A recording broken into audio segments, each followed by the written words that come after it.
오늘 청문회도 국민들께서 국회 방송, MBC, SBS 등을 통해서 지켜보고 계십니다. 품격 있고 생산적인 청문회가 될 수 있도록 위원님 여러분들의 협조를 부탁드립니다. 오늘 회의는 오전에 국무총리 후보자에 대한 질의와 답변을 듣고 오후에는 정인 및 참고인에 대한 신문을 진행한 다음에 계속해서 국무총리 후보자에 대한 질의와 답변을 듣도록 하겠습니다. 그러면 질의를 하도록 하겠습니다. 사실은 네 번째 보충 질의가 되겠습니다만은 날짜가 바뀌었기 때문에 첫 질의를 주 질의라고 한다고 합니다. 주 질의 시간은 양당 간사 간의 합의에 따라서 6분으로 하도록 하겠습니다. 그러면 2분 드리겠습니다. 예. 어제 우리 한덕수 후보자께서 소득세 부과 관련 자료 이 부분에 대한 동의를 계속 요청을 했는데 그 부분에 대해서는 거부하시고 국세청에 열람하도록 하는 방안을 강구하겠다 이렇게 말씀을 하셨습니다. 그리고 우리 강병훈 간사님하고 얘기가 돼서 우리 당의 간사단하고 열람하는 방안에 대해서 이리저리 논의를 하고 있는 것 같은데 우리가 국세청에 확인을 해봤더니 아직도 국세청에 그 공문 요청도 안 돼 있는 상태입니다. 이거는 한편으로는 해주겠다고 하고 뒤로 가서는 자꾸 지연하면서 이거를 거부하는 그런 모습을 보이고 있어서 심히 유감스럽게 생각을 합니다. 그런데 우리가 이 바쁜 청문회를 하면서 여기서 국세청에 가서 열람을 할 이유가 전혀 없습니다. 여기서 동의만 하고 공인인증서만 있으면은 바로 옆방에서 확인할 수 있는 내용인데 굳이 그 손쉽고 확실한 방법을 택하지 않고 왜 열람을 하자고 하는지, 그리고 그렇게 했으면 최소한 어제 저녁 무렵에 오후 무렵에라도 국세청에 공문을 보내서 요청을 해놔야 되는데 그것조차 안 하는 거는 연유가 무엇인지 이 부분에 대해서 확실히 좀 해명을 했으면 좋겠다는 생각이 듭니다. 예, 후보자께서 의사진행 발언하신 김혜재 위원님 말씀 들으셨습니까? 네, 필요한 지금 절차를 밟고 있는 것으로 알고 있습니다. 예, 본인이 가지고 있는 본인이나 가족이 제공할 수 있는 정보에 대해서 동의하지 않는다는 것은 저도 납득하기가 잘 어렵습니다. 다만 국세청이 자기들 기준과 원칙에 의해서 자료를 줄 수 있다 없다는 것은 별개의 문제라고 하더라도 후보자가 제출할 수 있는 자료에 대해서는 동의하는 것이 저는 바람직하다고 그렇게 보고 있습니다. 그러면 첫 질문 순서로 국민의힘 비례대표인 2분 드리겠습니다. 2분 드리겠습니다. 예, 어제 본 의원은 후보자에게 배우자 미술품 판매 내역에 대한 소명 자료를 달라고 수차 요구했었고 어제는 도저히 매매자 정보가 밝히기 어렵다면 땡땡 처리를 하고 일자와 작품 내용과 또 가격만 달라고 얘기를 했습니다. 그럼에도 불구하고 아직 주지 않고 있습니다. 이렇게 하는 이유는 한덕수 프리미엄을 달고 비정상적인 가격에 판매되지 않았는지를 확인하기 위함입니다. 하지만 어제 청문회에서 자료 제출은커녕 소명도 모르쇠와 변명으로 일관하고 있고 또 특히 공직 당시에는 전시에 전혀 참가하지 않았다는 허위 진술까지 했습니다. 풀브라이트 전시에 참석한 바 있는데 오늘 사퇴한 김인철 교육부 장관 가족들이 전부 다 풀브라이트 장학금 받아가지고 사퇴한 거 아닙니까? 그리고 산업 디자인 전문가이면서도 이것을 서양한 무슨 전문가 경력처럼 자꾸 얘기를 하시던데 엉뚱한 답변을 하고 있습니다. 후보는 대체 무엇이 두려워서 자료 제출을 거부합니까? 사실 미술품을 판매했다는 것은 예술적 가치를 인정받았다는 것으로 자랑할 일이고 또 정상적인 구매자라면 오히려 그림을 구매해 주는 것이 예술지능을 위한 기업의 또는 재력가의 공익적 활동으로 장려해야 되는 거 아니겠습니까? 그럼에도 불구하고 감추려 하는 것은 이게 말하자면 대기업 오너가에서 수천만 원대에 구매한 것을 대가성 아니냐 또는 뭔가 유착이 있는 거 아니냐 이런 의구심만 자꾸 증폭시키는 것이다 이런 생각을 하고 있습니다. 언제까지 모르쇠와 변명으로 일관하시고 또 허위 진술하시고 자료 제출 거부할 생각입니까? 조속하게 오늘 오후에 특히 그 관장의 그 증언 요청이 있는 만큼 오전까지 자료 제출해 주실 걸 다시 한번 부탁드립니다. 이상입니다.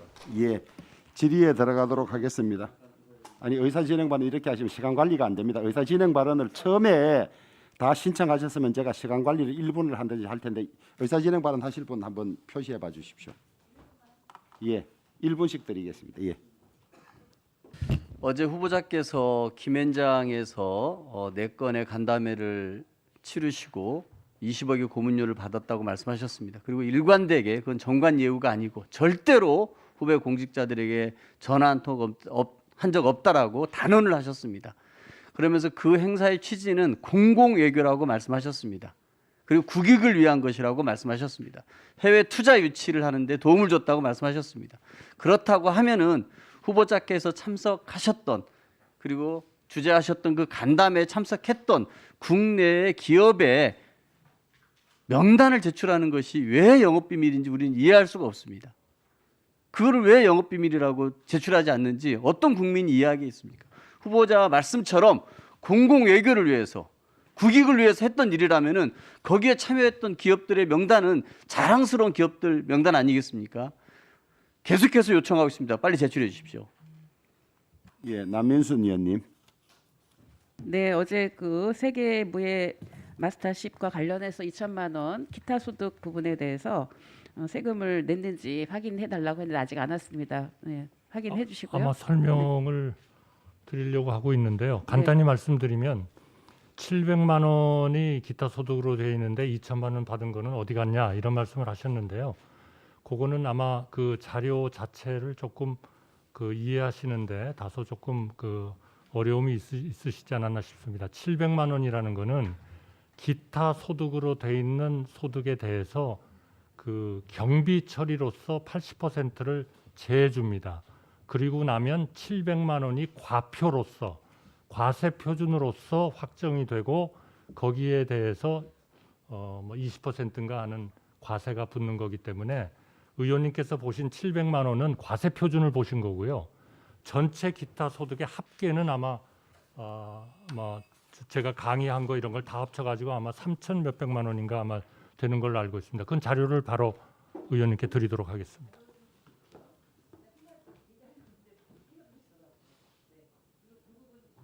자료하고 그다음에 배우자의 그 미술 작품 보유분에 대해서 재산 신고가 필요하냐 아니냐라고 하는 것도 검토해서 알려주신다고 했거든요. 이 부분도 부수기 자료를 주시기 바랍니다. 전달이 됐나 모르겠네요. 전달되셨죠? 어떤 자료를 달라고 그러셨죠? 예, 1분만 드리고 이제 의사진행 발언은 더 이상 받지 않도록 하겠습니다. 최형도 의원님. 그 소장하고 계신 배우자의 작품 판매되지 않은 것, 그것도 판매됐을 경우에는 값어치가 있으니까 그것을 재산으로 등록해야 하지 않느냐, 그 자료를 내어달라는 취지로 제가 이해를 하고 있는데 맞습니까? 예. 최영도 의원님. 예, 초선으로서 처음으로 총리인준 청문을 해보지만 이 총리인준 청문회 기록에 대해서 좀 분명히 말씀을 드려야 될 것 같습니다. 지금 우리가 하는 총리인준 청문회는 역대 총리인준 청문회 가장 늦어지고 있습니다. 법정은 20일 내에 하게 돼 있지만 김부겸 총리 때 21일째인가요? 끝난 적이 있습니다. 근데 이게 총문인준 청문회는 전부 21일째 끝났습니다. 지금 28일째입니다, 오늘이. 그래서 만일 그리고 모든 총리 표결까지 28일 전에 다 끝났습니다. 역대 어느 정부 출범에서도 또 정부 중에도 이런 총리 인준 청문회 지연이 없었습니다. 자료만 하더라도 2007년 이전에 많이 제출되었고 해명되었을 자료들을 또다시 지금 다시 문제되고 있는 사안인데 이게 새로운 정부 출범을 앞두고 총리 후보자를 검증해야 될 그 청문 절차가 제대로 진행되고 있는 것이 의심스럽습니다. 또 하나 물어드리면은 한덕수 후보자는 역대 총리 중에 가장 높은 여야 찬성 표결률로 총리 인준을 받으신 분입니다. 이분들을 예, 질의에 들어가도록 하겠습니다. 국민의힘 비례대표 전주혜 위원님 질의해 주십시오. 네, 국민의힘 전주희 의원입니다. 어제 또 늦게까지 수고 많으셨습니다, 후보자님.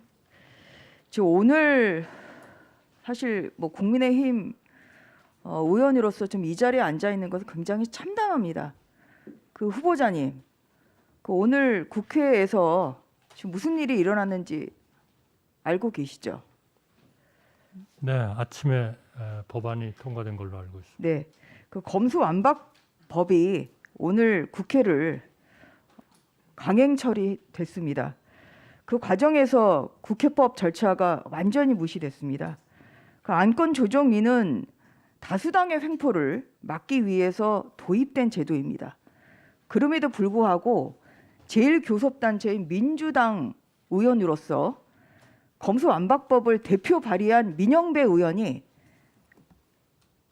꼼수 탈당을 해서 무소속 의원의 자격으로, 즉 야당 의원의 몫으로 안건조정위원회의 위원으로 참여를 했습니다. 그리고 안건조정위원회, 법사위, 그리고 본회의는 모두 다 야당의 반박 의견이나 반론 제기의 기회도 갖지 못한 채 패싱이 됐습니다. 지금 국민의힘 의원들은 모두 다 지금 청와대 앞에 가 있는 상태입니다. 문재인 대통령을 향해서 이 위법적이고 위헌적인 법률에 대해서 거부권을 행사하셔야 된다. 지금 이런 것을 촉구하기 위해서 지금 이 본회의 이후에 청와대에 가 있는 상태입니다만, 청문회에 참여하는 의원들은 청문회 역시 굉장히 중요하기 때문에 이 자리에 왔다는 점을 말씀드립니다. 그 후보자님이 총리 동의를 받아서 임명이 되신다면 지금 마주쳐야 될 현실이 바로 이런 것입니다. 엄청난 여소야대 현실입니다. 지금 어제 통합과 협치가 굉장히 중요하다, 지금 그런 말씀하셨잖아요. 네, 그렇습니다. 제1야당 170석 넘는 이 거대 공룡 제1야당 민주당의 협조 없이는 국정과제로 선정하는 법안이 있다고 하더라도 제대로 법이 통과가 되기가 어려운 것이 바로 이 윤석열 정부가 마주치고 있는 현실, 그리고 후보자님이 총리가 되셨을 때 마주치고 있는 현실입니다. 그래서 이러한 그 현실에 대해서 다시 한번 굉장히 무겁고 또한 강한 책임감을 느끼셔야 된다. 전 그런 말씀을 드리겠습니다. 네, 잘 알겠습니다. 예. 그 보통 본회의가, 그 국회법에 따른 본회의는 오후 2시에 개최되는 것이 원칙입니다만, 오늘 이 급하게 문재인 대통령 퇴임 이전에 이 법이 공포해야 되기 때문에 아주 속성으로 오늘 10시에 본회의까지 개의된 상태입니다. 이것은 세계 경제 10대국에 속하는 대한민국이 전 세계에 창피해야 되는 그런 모습이고요. 우리나라의 자유민주주의의 법치 지수는 이 경제력에 비해서 한참 모자라는 그러한 점이라는 것을 말씀을 드리겠습니다. 그 어제 취업자원 관련해서 질의를 드리겠습니다. 그 김앤장에 처음으로 취업하신 것이 2002년 11월이셨습니다. 맞죠? 네, 그렇습니다. 예, 그 공직에서 이제 퇴임하시고 나서 이제 옮기셨는데, 그 당시에는 그 김앤장이 취업 심사 대상 기관에는 포함이 돼 있었던 것 같습니다. 맞죠? 그렇습니다. 예, 그런데 지금 후보님이 그 김앤장에서 맡은 직위는 변호사가 아니라 고문이었습니까? 네, 그렇습니다. 예, 그래서 보니까 소명 자료를 보니까 그 고문자문위원회에 대해서는 그 당시에 취업 심사 대상 직위에는 포함되지 않았다. 그리고 이러한 직위에 대한 취업을 심사 대상의 취업으로 간주한 것은 2011년이었다. 지금 이렇게 소명을 하셨습니다. 그 바꿔 말하면 그 2002년 11월에 김앤장에 고문으로 취업한 것은 취업 제한 대상은 아니었다 지금 그런 말씀이신 거죠? 네, 저희가 검토한 결과에 의하면 그렇습니다. 네. 또한 무역협회장을 이제 그만두신 이후에 2017년에 그 김앤장의 고문으로 취업을 하셨는데 김앤장 그 무역협회는 그 2017년 그 당시에는 취업 심사 대상에서 제외되어 왔습니까? 예, 그 부분에 대해서 좀 네. 소명을 해주시죠. 제가 공직에서 퇴임한 지가 5년이 넘은 기간이었기 때문에 2011년 7월 29일 날 개정된 그 공직자윤리법에 의한 취업 대상으로 김앤장이 들어 있었고 또 고문의 경우에도 취업 심사를 받아야 되지만 제가 공직에서 은퇴한 지 5년이 넘었기 때문에 그 대상이 아니었습니다. 네. 그래서 두 번의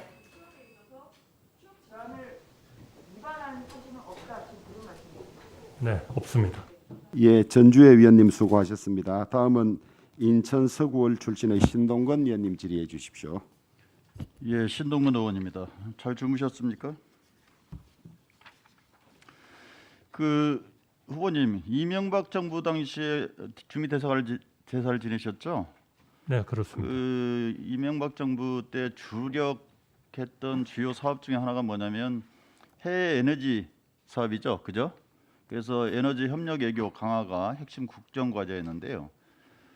이명박 정부의 집권 첫 주미대사로 발탁된 만큼 그 에너지 협력 외교 강화에 대해서 이해가 높을 것 같은데요. 특히 그 후보께서는 그 에너지 협력 외교 예산을 외교부터 당시에 지원받았었죠. 뭐 큰 액수는 아닙니다만. 예, 받았습니다. 예, 그렇습니다.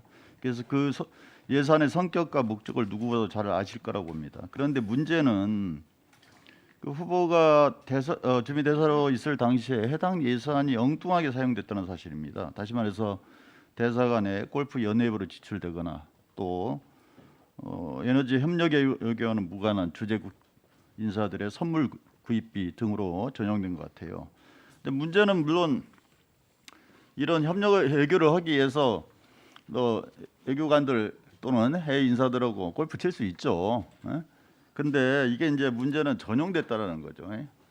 자, PPT 보시죠. 주미 대사 저의 뭐 지적이 아니고 당시에 주미 대사가 되는 당시에 감사원의 감사 자료입니다. 보시면 아시겠지만 협력 외교 예산 7만 2천 달러, 우리 돈으로 약 9천만 원 정도가 목적과 다르게 전용됐습니다. 근데 가장 눈에 띄는 게 보니까요. 지출 금액이 가장 큰 거 보면 맨 밑에 보면 우드모 연회비인데요. 이게 뭔지 잘 몰라서 한번 확인해 보니까 하나로 한 2천만 원 정도 사용되는데 다음 그림 보시면 대사관의 차로 30분 거리에 있는 고급 골프 클럽이더라고요. 근데 이게 이제 에너지 협력 외교 예산이 공감장 골프비 지원 예산으로 탈바꿈한 건데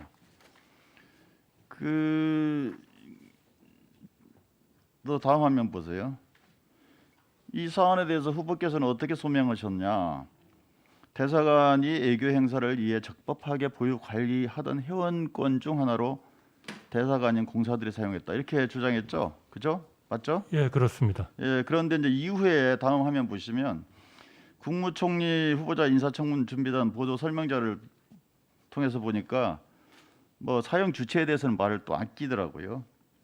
후보님, 이 우드모 골프 회원권 누가 사용한 것입니까? 이 우드모 골프장은 어제도 최영도 의원님께서 잠깐 짧게 말씀하세요. 예. 누가 사용한 거예요? 공사 1급에 해당하는 공사들이 사용하는 골프장. 그러니까 본인은 사용하지 않으셨다. 저는 사용한 적이 없습니다. 자, 그 증거 있습니까? 없죠. 저는 별도로 또 딴 골프장 자, 회원권이 보세요. 있었습니다. RTJ라고요. 후보와 배우자께서 보니까 골프 회원권 보유하고 골프 치고 계시죠? 네, 그렇습니다. 지금도 뭐 본인 명의로 용평에 골프 클럽 있으시고 사모님도 배우자도 골프 회원권이 계시던데 다음 화면 보세요. 뭐 오래전부터 이렇게 골프를 즐기신 것 같아요. 근데 당시에 이건 뭐 한국에서 용인에서 쳤던 건데 그 본 의원실로 외교부 관계자 전직 외교부 관계자가 전언한 바에 의하면 당시 우두모 골프장은 배우자 최하영 씨가 사용하기 위해서 구매한 것이다 이런 증언도 나왔습니다. 전혀 그러니까 본인은 사용한 적이 사용하지 없습니다. 않고 배우자가 사용한 거 아닙니까? 배우자도 전혀 사용하지 않았습니다. 그 증거 있습니까? 증거는 제가 드릴 수는 없죠. 모르쇠로 그 자료 내놓지 않고 그 모르쇠로 일관하지 골프장은요. 마시고요. 그 골프장은 공사들이 자, 사용하는 다음. 골프장입니다. 해당 예산이 그 또 보면 이게 적법하게 사용됐냐 그렇지 않다라는 겁니다. 그러니까 이 외교부가 국회에 제출한 결산 자료를 보면 다음 화면 보세요. 이렇게 자원외교 헬스가 골프비 접대비로 방만하게 사용했다. 외교부 자체가 이렇게 지적한 겁니다. 제 지적이 아니에요. 그러면서 각국 공간에서 선물비 등 살림살이 비용도 이 에너지 협력 외교 사업비로 빼내 썼다. 뒤늦게 그 제도적 보완 약속하기도 했죠. 맞죠? 외교부가 아마 그렇게 하고 맞습니다. 외교부가 그렇게. 공관에 지침을 주셨을 겁니다. 따라서 이렇게 불법적으로 전용된 공간장 골프비라든지 다른 내용들은 적법이 아니고 부적절했다, 부적법했다 인정하시죠?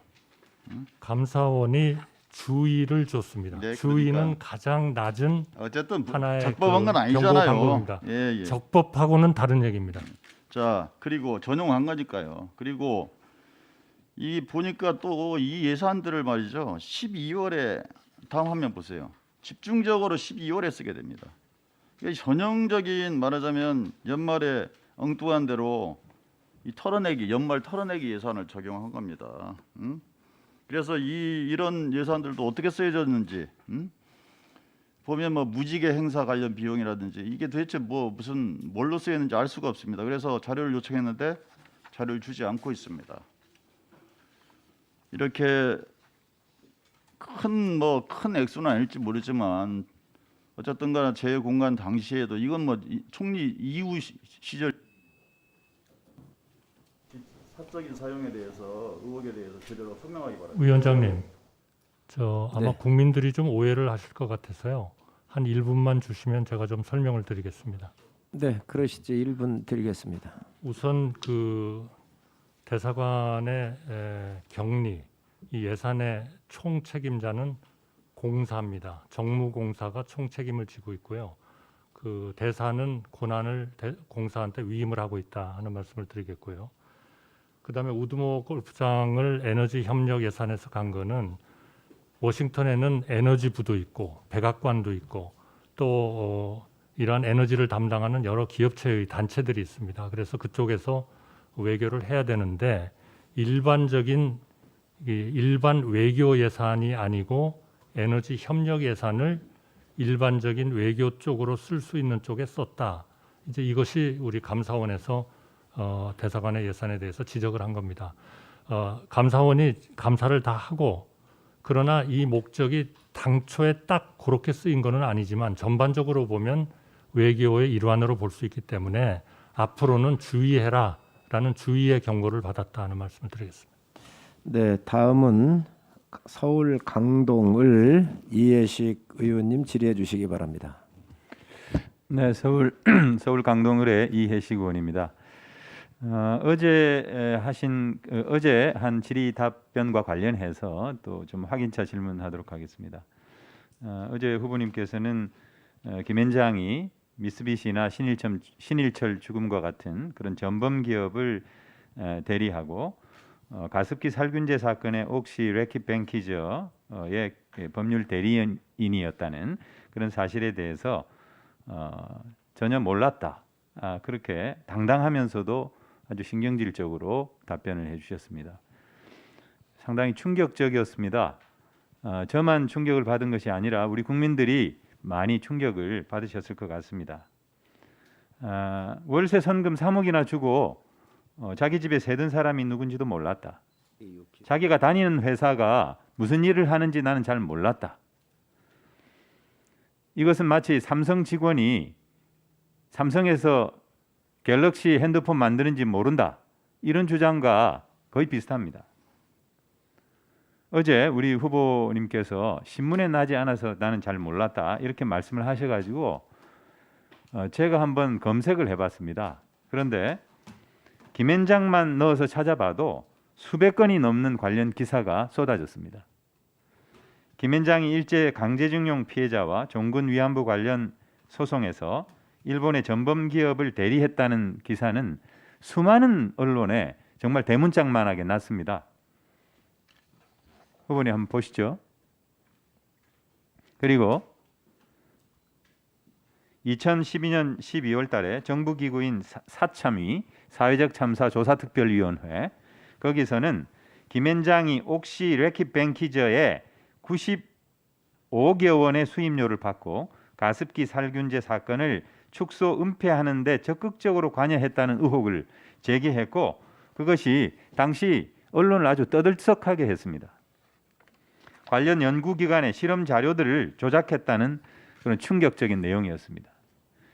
심지어 소송 참여자만 5천여 명에 이르는 폭스바겐 배기가스 조작 사건과 관련해서 김앤장은 차주들이 진정으로 대기 환경을 걱정한 적이 있느냐, 공익에는 관심이 없고 사익만 챙긴다면서 되레 호통을 쳤습니다.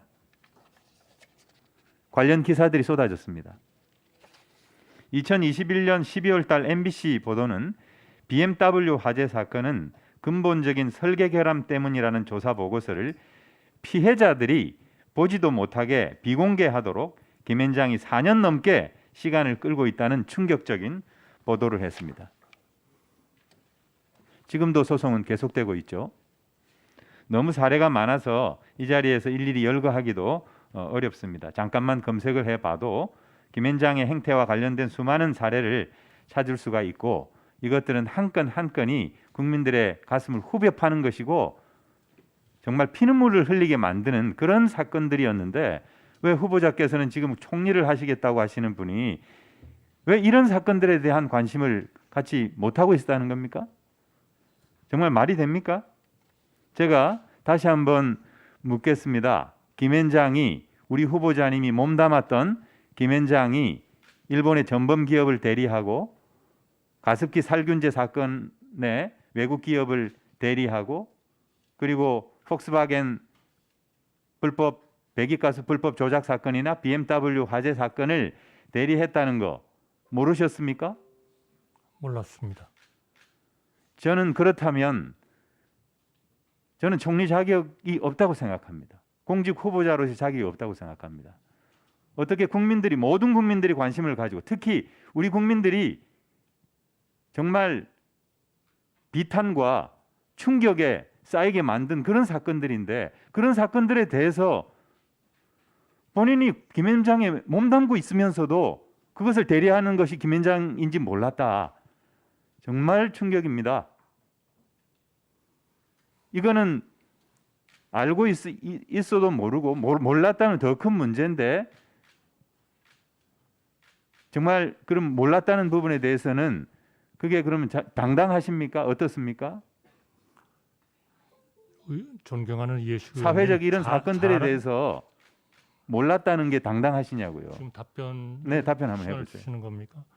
존경하는 이해식 의원님께서 말씀하시는 그러한 사항을 평소에 우리가 신문을 보고 어느 로펌이나 변호사가 대리하고 있는가 하는 것은 제가 일상적으로는 그런 정보가 언론에 안 나옵니다. 아니 후보자님 그러니까 그런 가습기 살균제 사건과 관련해서 김앤장과 옥시 래킷 뱅키저가 서로 짬짬이를 해가지고 사건을 축소 은폐하려고 했다고 사참위가 제기를 했습니다. 그때 발칵 뒤집어졌어요. 저는 20만 명이 죽었습니다. 저는 2만 명이 죽었습니다. 95만 명이 피해를 당했고 저는 그 기사를 본 적이 없습니다. 죄송합니다. 그러나 존경하는 이해식 의원님의 논리를 따진다면 대한민국 정부에 대해서 지금 6조 원을 ISD 소송을 통해서 내놓으라고 하는 그러한 소송을 미국의 변호사도 물론 하고 있지만 초기에 미국 변호사의 요청을 받아서 우리나라의 모 로펌에서 아마 도와준 적이 있을 겁니다.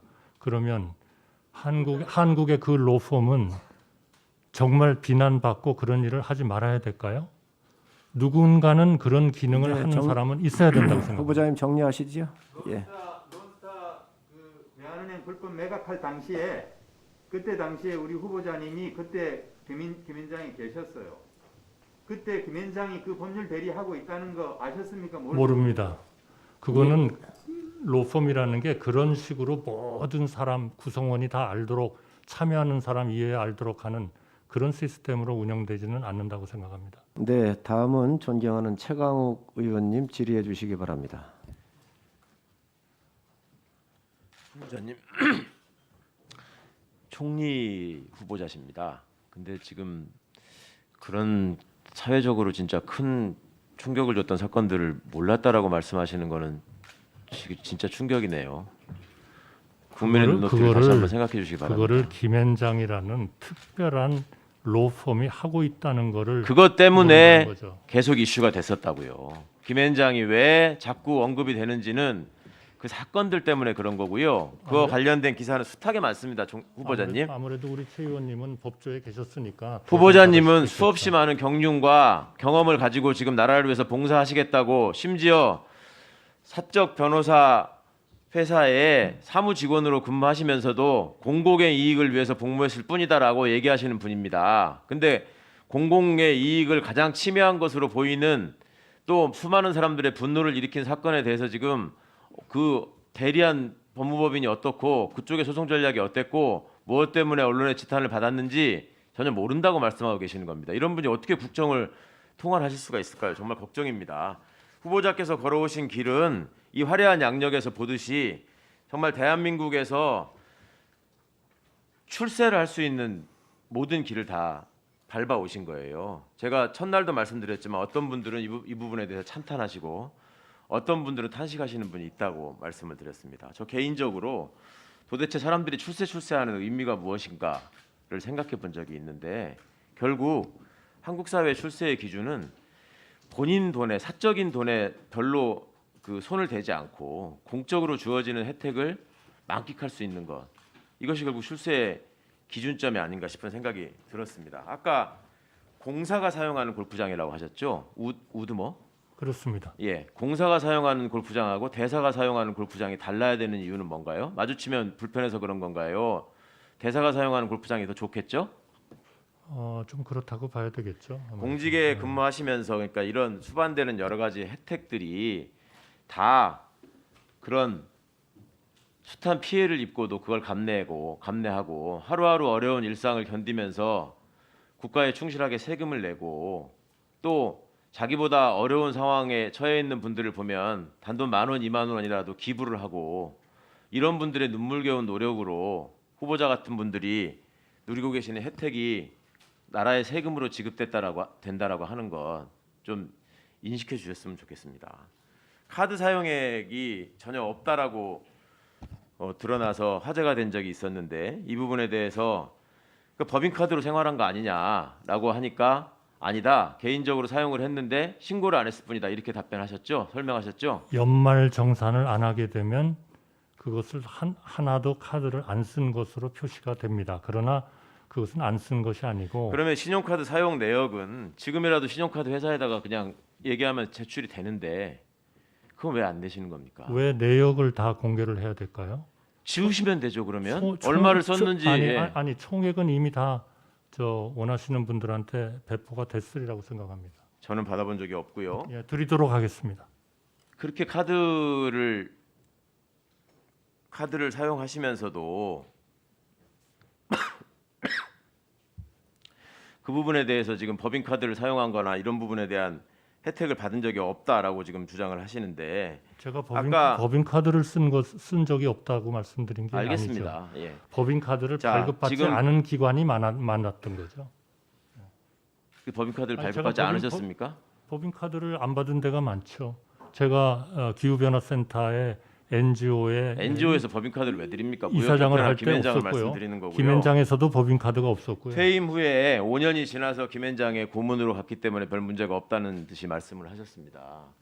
그런 제한이 왜 생겼을까요?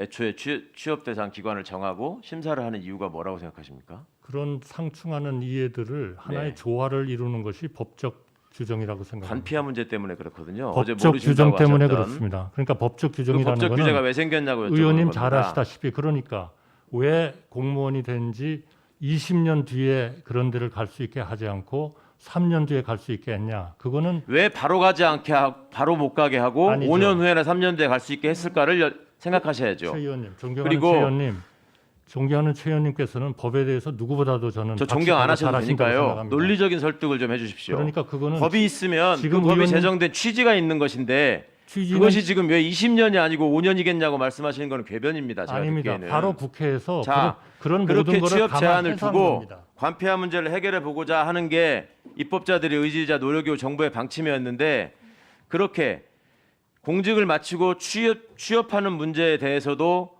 그 소위 말하는 정관특혜 문제를 우려해서 그렇게 했는데 그렇게 사적인 활동을 하시던 분이 다시 최고의 공직으로 복귀하게 되면 그게 어떻게 되겠습니까? 그러니까 앞으로 후배 공직자들에게 나처럼 퇴임을 하면 그 법적 기간을 거쳐서 로펌으로 갔다가 또 기회가 되면 고위공직에 들어와서 후배들 데리고 또 일해라 이렇게 자신 있게 권할 수 있습니까? 그러나 답변 그렇게 드릴까요? 하시겠습니까? 답변 드릴까요? 그렇게 하시겠는지 먼저 답변 말씀해 주십시오. 드릴까요? 후배들에게 권하시겠습니까?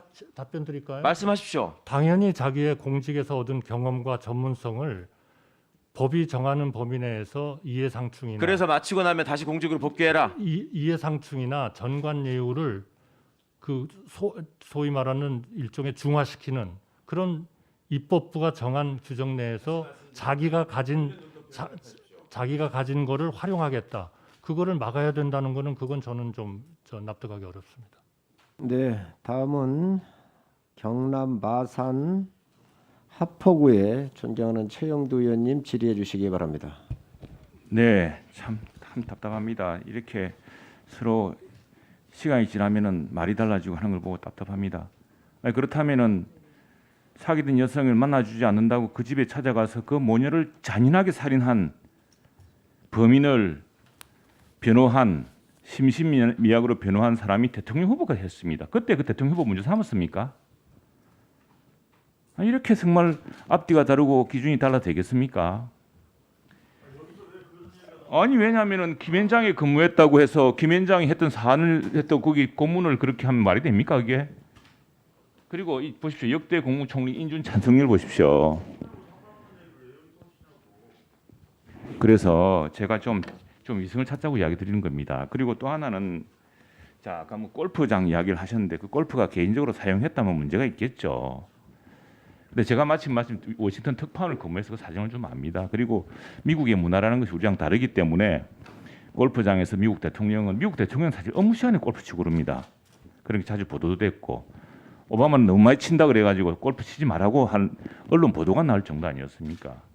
근데 그걸 이제 골프장을 그게 한덕수 대사 때 있었던 게 아니고 그 전부터 쭉 있어 왔습니다. 김대중 정부 시절 대사하면 다 있어 왔던 일인데 그걸 이제 뭐냐면은 같은 사안을 어떻게 주장하느냐에 따라서 후보자의 도덕성에 대해서 판단을 국민들이 달리 할 수 있으니까 제가 그걸 좀 균형을 찾자고 말씀드리는 겁니다. 그리고 지금 상당히 퍼펙트 스톰이라 불릴 만큼 우리 지금 청문회에 몰두하고 있지만 이 5월 10일부터 단시해롭게 시작할 정부는 지금 국내외 여러 어려운 상황을 한꺼번에 다 물려받고 있지 않습니까? 특히 이제 국가신용등급 평가도 어떻게 될지 모르지만 이 잠재 성장률 자체가 심각하게 하락하고 있고 국가 부채가 엄청나게 급증하고 있어서 자기 정부가 운신할 폭이 매우 좁습니다. 우리가 넓혀놓았던 무역 영토가 다시 새로운 CPTPP라는 무역 협정에서 우리가 만약 고립되고 소외된다면은 그 무역 영토를 고스란히 뺏길 그런 심각한 사안에 있는데 여기 대해서 총리 후보자가 과연 그걸 감당할 능력이 있는지 그걸 좀 여쭤보고 싶습니다.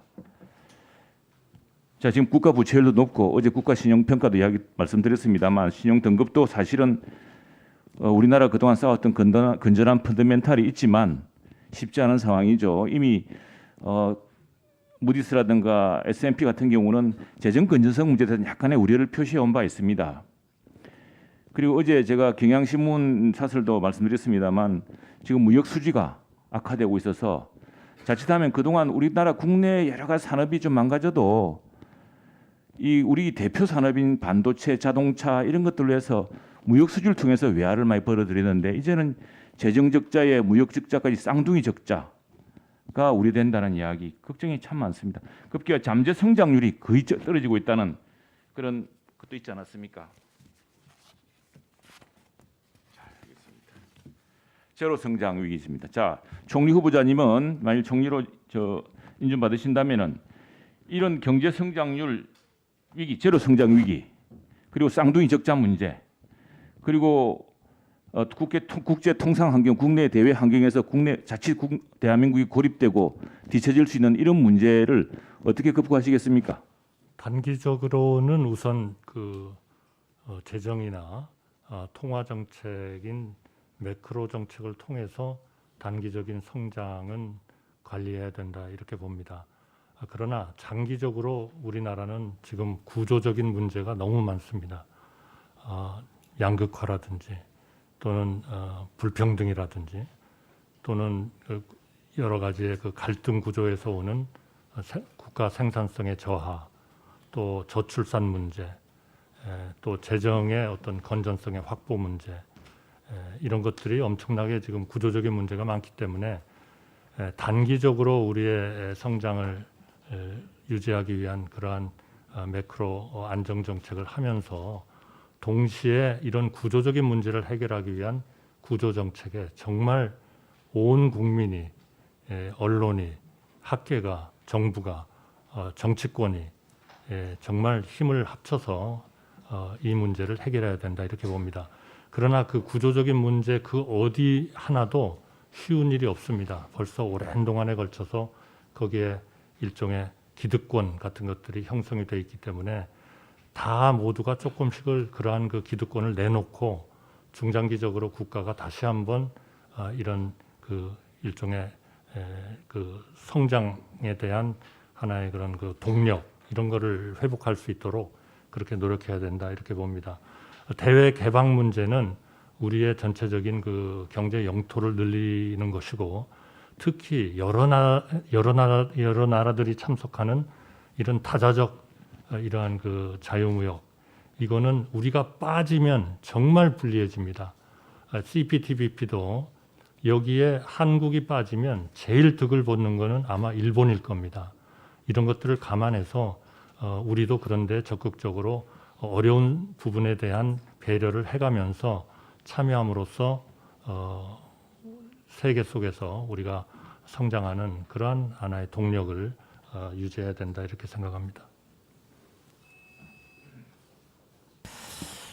네, 다음은 존경하는 김의겸 의원님 질의해 주시기 바랍니다. 네, 김의겸입니다. 예를 하나 좀 들어보겠습니다.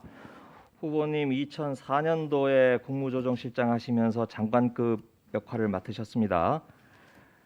그때 동료 장관들 중에서 같이 일을 하고 나서 장관직을 마친 뒤에 예를 들어서 롯데호텔을 한 20년 넘게 무료로 이용을 한다. 그것도 가족과 함께 무료로 이용을 하고 있다라고 한다면 그 장관과 전직 장관과 롯데 쪽의 관계에 대해서 의심하지 않을 수밖에 없겠죠.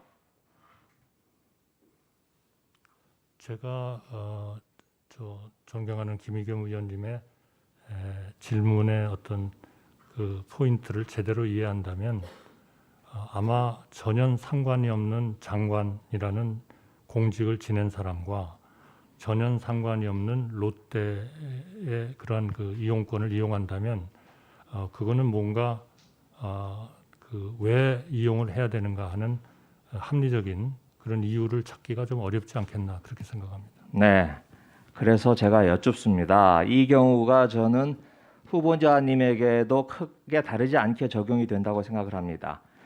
지금 파라나스 호텔 회원권 가지고 계시죠?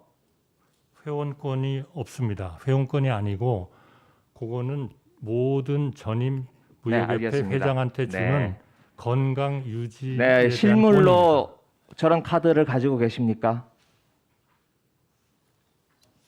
좀 비슷한 것 같습니다만 제가 정확히는 잘 보이지 않습니다. 지금 안 가지고 계십니까? 예, 그렇습니다. 네. 그러실 것 같아서 제가 호텔 쪽에 직접 한번 실물을 좀 보내달라고 했습니다. 저 카드입니다. 앞면 뒷면이 있는데 앞면 아무것도 없습니다. 마치 무제한 권한을 주는 백지수표처럼 아무 표시 없는 카드가 있습니다. 저 카드의 가격이 평생 무료 사용권 1억 상당의 실거래가고요. 연 800만 원씩 회비가 들어갑니다. 그동안 10년 동안 사용해 오셨습니다. 8천만 원어치를 사용하신 거죠. 물론 여기에 대해서 후보자님께서는 처분권이 없어서 재산 신고 대상이 아니다. 문제 없다라고 해서 재산 신고하지 않으셨습니다. 그러다 제가 저걸 알아내서 공개를 하니까 그때서야 말씀을 하시면서 처분권이 없어서 신고를 하지 않았다. 재산적인 가치가 없다. 이렇게 말씀을 하셨습니다. 하지만 우리가 민법에서도 나오듯이 재산권이라는 것은 사용, 수익, 처분할 수 있는 권한을 의미합니다. 물론 처분 권한은 없습니다.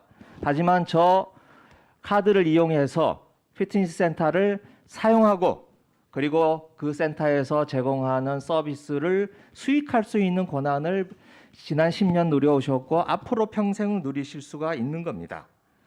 자, 그런데 저 파라나스 호텔 물론 무역협회장이셨기 때문에 받으셨을 겁니다. 하지만 파라나스 호텔의 지분 어떻게 되신지 아십니까? 파라나스 호텔에 대해서 무역협회는 약 31%인가요? 지분을 가지고 있습니다. 나머지는 누가 가지고 있습니까? 글쎄요, 그거는 뭐 딴 대주주도 있을 거고요. 네, GS가 가지고 있습니다. 30%는 무역협회지만 나머지 70%는 우리나라 재벌인 GS가 가지고 있습니다. 그러니까 지금까지 800만 원씩 8천만 원을 혜택을 누르셨다면 그 70%인 87에 56, 5,600만 원은 GS가 제공을 해준 거고 앞으로 제가 보니까 총리님 건강하신데 앞으로 20년, 30년 동안 계속 이용하신다면 계속 GS로부터 혜택을 받으시는 겁니다. 자, 그러면 그 문제에 대해서 지금 어제 이해식 의원의 질문에 대해서 이렇게 말씀을 하셨습니다. 답변을 이렇게 하셨어요. 공직에 있는 동안은 사용하지 않겠다. 그러면 공직을 마치시면 계속 사용하시겠다는 건데 그리고 지금 건강 상태로 봐서 20년, 30년 계속 사용하실 수 있다는 건데 공직에 있는 그 짧은 기간 동안만 사용하시고 그 이후는 계속 이용하시겠다는 겁니다. 형법상의 사후 수료자에 있는 거 아십니까? 뭐 있는 것은 압니다만은 정확히 어떤 경우에 적용이 되고 어떤 네, 제가 경우에 읽어드리겠습니다. 적용이 안 되는지는 잘 헌법 모르겠습니다. 131조 사후수료죄 재직 중에 청탁을 받고 부정행위를 한 데 대해서 퇴직 후에 수뢰를 하는 겁니다. 물론 재직 중에 총리님이 GS로부터 어떤 청탁을 받을지는 아직은 미지입니다. 하지만 그 이후에 퇴직 이후에 GS로부터 저렇게 매년 1억이 넘는 가치의 재산 그리고 매년 800만 원 이상의 재산을 받는다면 남들은 그걸 어떻게 바라보겠습니까? 저는 한번 좀 답변을 주시기 바랍니다. 우선 존경하는 김의겸 의원님의 1억과 무슨 연간 몇백만 원의 이익을 얻는다 하는 그런 그 계산에 대해서 저는 아마 동의하기가 어렵습니다. 저 헬스의 제가 마무리 짓겠습니다. 이거 받으시면서 답변을 하라고 그러셨지 않습니까? 제가 먼저 하겠습니다. 이거 받으시면서 기존에 가지고 있었던 호텔 신라 회원권 처분하셨죠? 뭐 딱 그때하고 연결이 됐는지는 모르겠지만 처분했습니다. 네, 가지고 있던 걸 저걸 받아서 처분하는 겁니다. 그러니 호텔 신라 처분 8천만 원에 팔으셨습니다. 그만큼 이익을 받으신 겁니다. 제가 다시 한번 말씀드리지만 이 건강 유지권은 저만 주는 게 아닙니다. 무역협회 회장을 하신 모든 분들한테 다 드리고 있는 겁니다. 그리고 이거는 누구한테 팔 수도 없고 양도할 수도 없습니다. 그리고 이러한 결정은 그 파르나스라는 그 헬스를 가진 조직이 매년 결정을 하는 겁니다. 그런데 그거를 어떻게 우리가 재산으로 올릴 수가 있습니까? 예, 김의겸 위원님 수고하셨습니다. 다음은 부산 해운대 을 출신의 김미애 위원님 질의해 주십시오. 네, 부산 해운대 을의 김미애 의원입니다. 한국무역협회가 어떤 성격의 이 기관입니까? 일종의 사단법인으로서요. 네, 정부의 위탁을 받은 사업이 꽤 많고 네. 독자적으로 기업들의 회비나 또는 그 무역협회가 가지고 있는 여러 가지 자산 이런 것들을 활용해서 거기서 나오는 그 재원을 가지고 중소기업들의 대외 수출, 수입 이런 것들을 도와주는 그러한 조직입니다. 그러면 한국무역협회 회장은 우리 형법이 규정하는 공무원 또는 중재인에 해당합니까? 완전 공무원에 해당하지는 않는다고 봅니다. 그러나 네. 하는 일은 수출 증진 그리고 대외 통상의 증진이기 때문에 우리의 그 외교부나 또는 통상산업부가 하고 있는 상당히 많은 부분에서 좀 네, 겹치는 제가 부분이 있다. 또 정리해서 질의하겠습니다. 아까 우리 김의겸 위원께서 말씀하신 걸 들으면서 제가 좀 의아해서 이것은 한국무역협회 회장이 역대 회장으로부터 그 무역협회 정관에 따라서 하는 건지까지는 제가 모르겠습니다. 피트니스 사용 수익을 할 수 있는 게 정관에 따른 겁니까? 뭔가 근거가 있을 것 같은데요.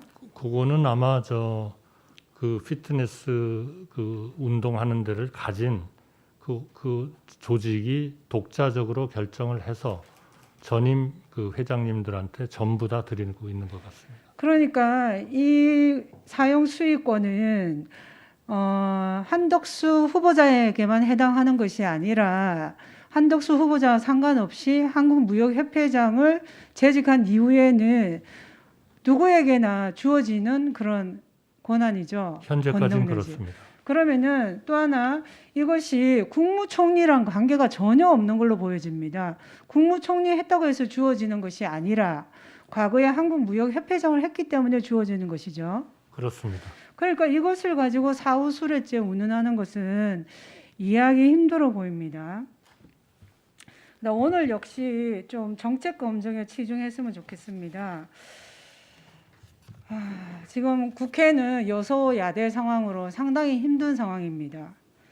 어제도 제가 말씀드렸다시피 우리나라는 대내외적 리스크가 상당해서 이것을 협치하지 않으면 해결하기 어렵습니다. 국회가 국가와 국민의 이익을 위해서 있어야 되는데 그런 부분에 있어서 본위원도 마음이 착잡하기도 하고 한 몇 주 동안 힘드네요. 그런데 지금 이런 상황에서 야당과의 협치는 어느 때보다 중요한 건 알고 계시죠? 네, 잘 알고 있습니다. 윤석열 대통령 당선인께서도 국민을 위한 정치, 민생을 살리는 정치를 위해 의회와 소통하고 야당과 협치하겠다며 협치를 강조했습니다. 총리 후보자께서 생각하는 협치는 어떤 거라고 여기십니까? 저는 우선 할 수 있는 것부터 시작해야 된다 이렇게 생각합니다. 그것은 정책에 있어서의 협치입니다. 지금 국회의 다수당인 민주당과 국민의힘이 그동안에 여러 기회에 발표를 했던 정책 중에 유사점을 가진 정책이 많습니다. 또 기본적인 비전은 같지만 방법론을 다르게 생각하고 있는 부분도 많습니다. 그런 것들은 저는 충분히 대화와 소통을 통해서 하나의 그 합일점을 찾을 수 있다 이렇게 생각합니다. 다만 그러한 것을 추진하는 과정에서 정말 진정성이 있어야 됩니다. 그리고 정말 협조를 하고 그 일이 잘 됐을 때 그 성과를 정말 서로 나누고 축하하고 그리고 국민 앞에서 정말 상대방을 격려해주고 인정해주고 이런 하나의 진정성이 정말 필요하지 않나 이렇게 생각을 합니다. 네. 여타 여러 가지가 있겠습니다만 저는 우선 그런 협치를 위해서 정말 구두가 닳도록 한번 뛰어보겠습니다. 네, 꼭 그렇게 될 기회를 갖기를 바랍니다. 지금 후보자께서도 인식하고 계시다시피 우리나라는 양극화, 초고령화, 초저출산, 지역 불균형이 상당히 심하죠. 그래서 지난 3월 24일 인수위 균형발전특위에서 윤 당선인은 새 정부를 한마디로 말하면 지방시대라고 언급한 바 있습니다. 이 말의 함의가 무엇이라고 생각합니까? 무엇든지 어디에 집중이 되면은 효율성이 떨어지게 되어 있습니다. 그러니까 가능한 한 소위 조화를 이루는 그런 전국적인 균형이 필요하다. 그거는 물론 산업에 있어서의 균형, 인구에 있어서의 균형, 뭐 여러 가지 분야가 있겠습니다만, 그러나 또 하나 중요한 하나의 포인트는 결국 교육에 있어서의 지역적 균형이 반드시 같이 가야 된다, 이렇게 생각을 합니다. 교육의 다양성의 기초 위에서 정말 지역도 좋은 학교를 가지고 있고 좋은 대학을 가지고 있고 거기에 산업이 발전하고 규제 개혁을 제대로 하고 이걸 통해서 기업들과 인구가 집중하는 그러한 지역들을 여러 개를 만들므로써 하나의 균형을 높임으로써 우리의 소위 몇 번 말씀드린 총 요소 생산성을 높일 수 있는 하나의 중요한 계기가 된다, 이렇게 생각합니다. 예, 김미애 위원님 수고하셨습니다. 다음은 전남 여수시 을 출신의 김회재 위원님 질의해 주십시오. 후보자님, 인사청문회를 지켜보고 계시는 우리 국민들께서 이 시간 후보자에게 가장 원하는 것이 있다면은 정직하고 성실한 답변이라고 생각을 합니다. 후보자가 정직하지 못하시면은 국무총리가 되더라도 국민들로부터 신뢰를 얻을 수가 없고 후보자께서 하시고 싶어하는 협치라든지 통합은 결코 이룰 수가 없기 때문입니다. 어제 후보자님께서 여러 답변을 하시면서 새 들어선 기업들의 특혜가 없다, 증명해봐라, 황당하다, 이런 발언을 하시는 것을 보고 국민들께서 어떤 생각을 하셨을지 한번 생각해 보셨습니까? 아마도 왜 저렇게 하시나 제가 보기에도 안쓰러울 정도였습니다. 오늘 그 부분에 대해서 다시 한번 질문을 이어가도록 하겠습니다. 모빌 EHS사가 통상산업부 산하 한국가스공사로부터 97년 5월 당시 133억 원 가량의 사업을 수의계약으로 받았습니다. 이 과정에서 온갖 특혜설이 제기가 됐고 박강태 의원은 국정감사에서 이 부분을 의혹 제기를 한 적도 있었습니다. 그리고 특혜가 이뤄진 같은 해에 후보자는 모빌 오일 코리아로부터 1억 4천만 원의 추가 월세 선입금을 받았습니다. 당시 후보자는 한국가스공사를 관리하던 차관이었습니다. 차관이 산하기관 업무 보고받고 인사권 관리하지 않습니까? 1997년 11월 후보자가 한국가스공사 이사진을 내정했다는 기사가 조선일보에 떴습니다. 이럼에도 불구하고 후보자께서는 관련 사업에 대한 보고도 받지 않았고 차관으로서 산하 공기업 관리도 하지 않았다고 항변하고 있습니다. 국민들이 이걸 어떻게 받아들이겠습니까? 그 다음에 증여세 문제에 대해서 말씀을 드리겠습니다. 경실련에서 1990년 공시지가 도입 당시 시세 반영률이 20에서 30%에 불과하다, 이렇게 분석을 했습니다. 그렇다면은 후보자의 주택 토지가액 8억 원, 건물가액 2억, 총 10억 원의 공시가격이 실거래가가 30억이 넘는다는 취지입니다. 3억 8천만 원을 내고 30억짜리 집을 장인으로부터 매입한 겁니다. 차익이 26억입니다. 그렇다면 증여세가 13억 원이 부과가 돼야 되는 겁니다. 후보자는 증여세를 한 푼도 안 냈습니다. 13억 증여세가 탈루된 것입니다. 지금 가격으로 하면은 90년도에 13억이면은 지금 어느 정도 되는 가격입니까? 이게 사실이라면은 우리가 7대 기준으로 얘기하는 세금 탈루, 그것도 고액의 탈루, 이 부분에 대해서는 반드시 책임을 져야 됩니다.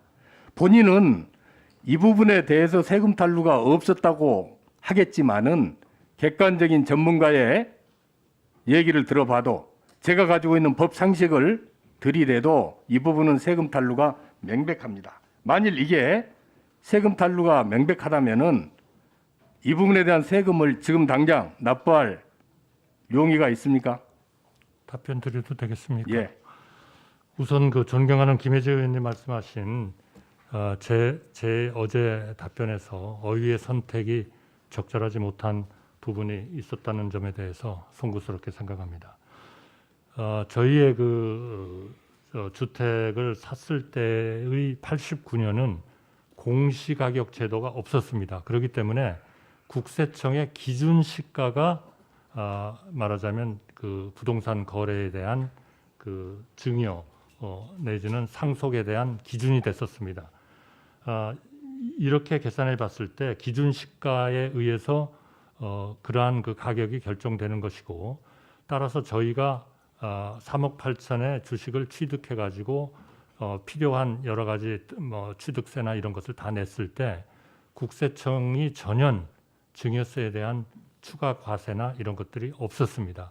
그러니까 기본적으로 과세제도 자체가 지금 존경하는 김희재 의원님께서 말씀하시는 1990년과 1989년이 달랐고, 1989년의 기준은 국세청이 기준 시가를 기준으로 상속과 증여를 과세했기 때문에 그러한 기준에 따라서 국세청이 더 이상 그런 증여세를 저한테 부과하지 않았다는 것은 저희가 거래한 그 가격이 당시 상황으로 봐서 그렇게 증여세를 낼 만한 대상이 되지 않았다라는 것을 얘기해 준다. 저는 그렇게 답변 드리고 싶습니다. 후보자께서는 이 주택을 위장 매입을 하신 겁니다. 가격을 축소해서 편법 증여가 이루어진 것입니다. 편법 증여가 이루어졌기 때문에 국세청에서는 세금 부과를 하지 않은 것이라는 점을 말씀을 드리고요.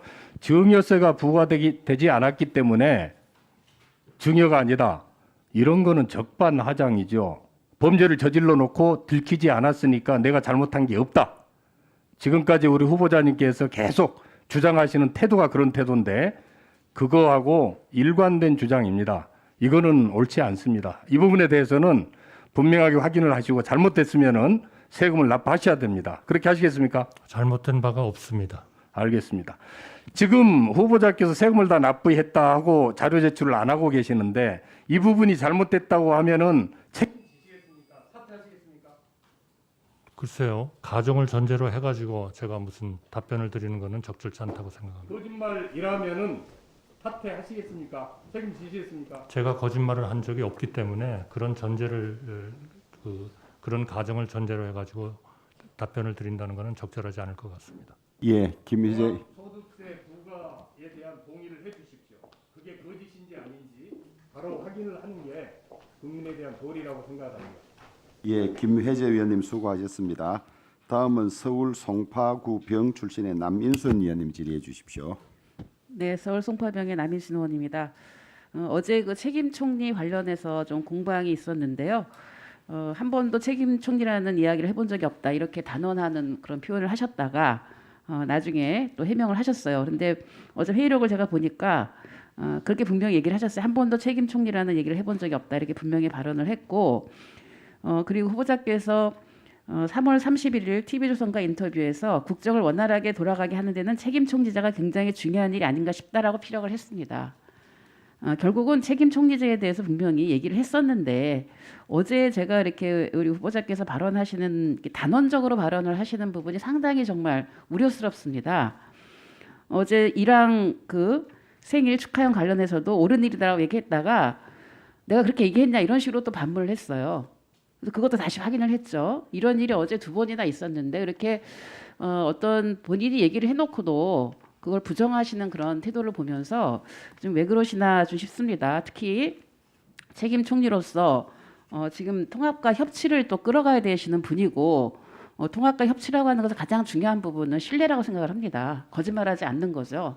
근데 바로 했던 얘기도 부정을 하는 이런 상황에서 어떻게 지금 청문회에서 얘기를 하는 과정이 상당히 좀 회의스럽습니다. 그 책임 총리 관련해서 어제 우리 조영 위원장님께서도 말씀하셨어요. 의전 총리나 대독 총리 이렇게 해서는 안 된다라고 하는 부분, 그리고 헌법상에 분명히 총리의 권능이 나와 있습니다. 그런 점 다시 한번 좀 그 책임감을 갖고 오늘 답변을 좀 해주시고요. 이번에 어쨌든 후보자로서 후보자로서 국무위원 후보들에 대해서 추천하는 어떤 그런 역할을 하셨잖아요. 추천하는 역할을 하셨죠. 네, 그게 했습니다. 그 후보자로서도 할 수가 있는데 오늘 그 교육부 장관 후보 김인철 후보가 사퇴를 했습니다. 그 사퇴 뭐 여러 가지 그 청문회 과정에서 나왔던 방석집에서의 그 논문 심사 이런 의혹들이 불거지면서 결국 사퇴를 했는데요. 그때 추천하실 때 철저히 검증을 하셨습니까? 하신 내용을 받았습니까? 물론 제일 중요한 거는 어느 부처가 무슨 일을 할 수 있는 장관 후보가 중요한가 하는 거를 우선 저희가 되게 정하고요. 절차를 보면 그 다음에 그런 일을 할 수 있는 사람이 누군가 하는 거를 찾고 그 다음에는 이제 자체 검증이죠. 자체 검증을 들어가는데 솔직하게 말씀드려서 그 사람을 선정하는 분들이 그 검증의 세세한 부분까지 다 알고 있다. 저는 그렇게는 생각하지 않습니다. 책임지고 검증이 안 됐다는 얘기네요. 최대한 주요한 부분에 대해서 검증을 하지만 밑에 들어가 있는 좀 미세하고 세세한 부분에 대해서는 인사청문회나 또 언론의 검증을 통해서 드러나는 부분도 분명히 있다. 또 그것이 우리 언론과 인사청문회의 역할이다. 저는 이렇게 생각하고 네, 있습니다. 지금 이제 김인철 후보뿐만이 아니고요. 지금 정호영 복지부 장관 관련해서는 뭐 여러 가지 지금 자녀 의대 편입이나 병역에서의 아빠 찬스 문제 등 여러 가지 얘기들이 나오고 있는 상황입니다. 그래서 과연 정말 제대로 검증을 했나 이런 부분들 국민들이 의혹을 갖고 있는 거고요.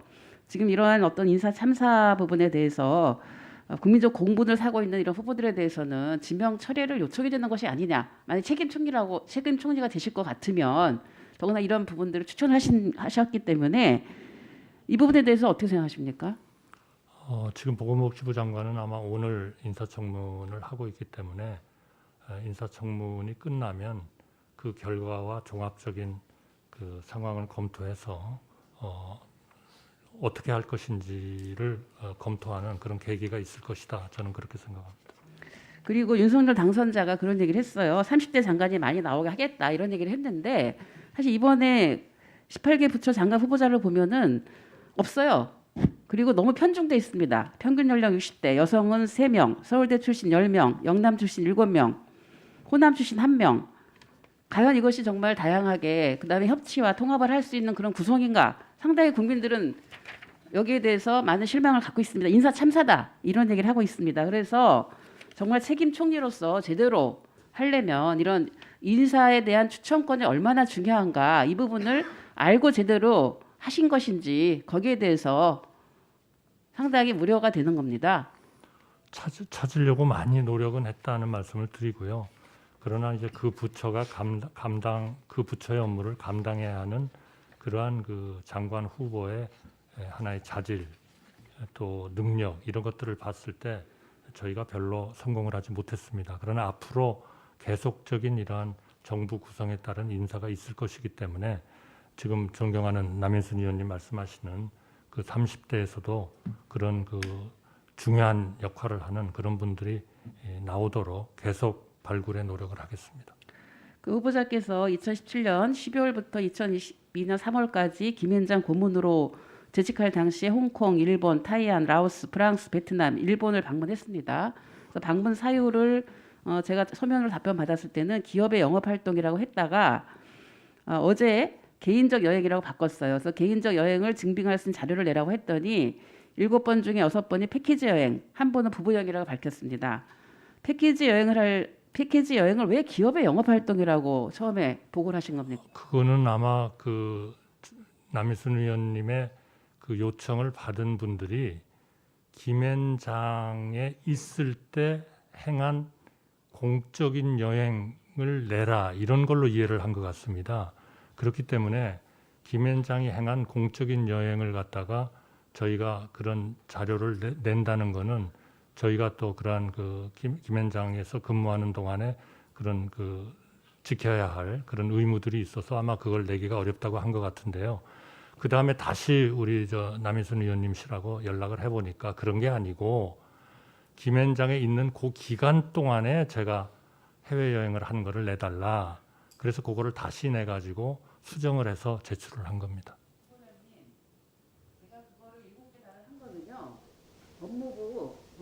네, 그러셨겠죠, 당연히. 네, 당연히 그러셨겠죠.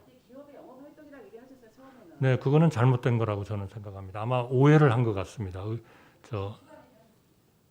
예, 남인순 의원님 수고하셨습니다. 다음은 정의당 비례대표이신 배진교 의원님 질의해 주십시오. 네, 수고 많으십니다. 어제 후보자께서 우리 대한민국 공무원들에 대한 신뢰도가 상당히 높고 믿는다 이렇게 말씀하셨어요. 그런데 상대적으로 왜 국민들은 공무원들에 대한 신뢰도, 청렴도가 그렇게 높지 않을까요? 바로 공무원들의 부패 범죄 때문에 그렇지 않습니까? 그래서 이런 공무원들의 부패 범죄를 막기 위해서 부정청탁법을 만들었고, 부정청탁 방지법을 만들었고, 가장 공무원들의 부패 범죄 중에 핵심이 바로 미공개 정보를 이용한 수익 사업이죠. 개인 사익 추구죠. 그 대표적인 게 지난해 LH 투기 사건이었습니다. 그 LH 땅 투기 사건을 계기로 이해충돌 방지법이 만들어졌죠. 후보자께서는 퇴직자의 취업 제한을 왜 법으로 규정하고 있다고 생각하십니까?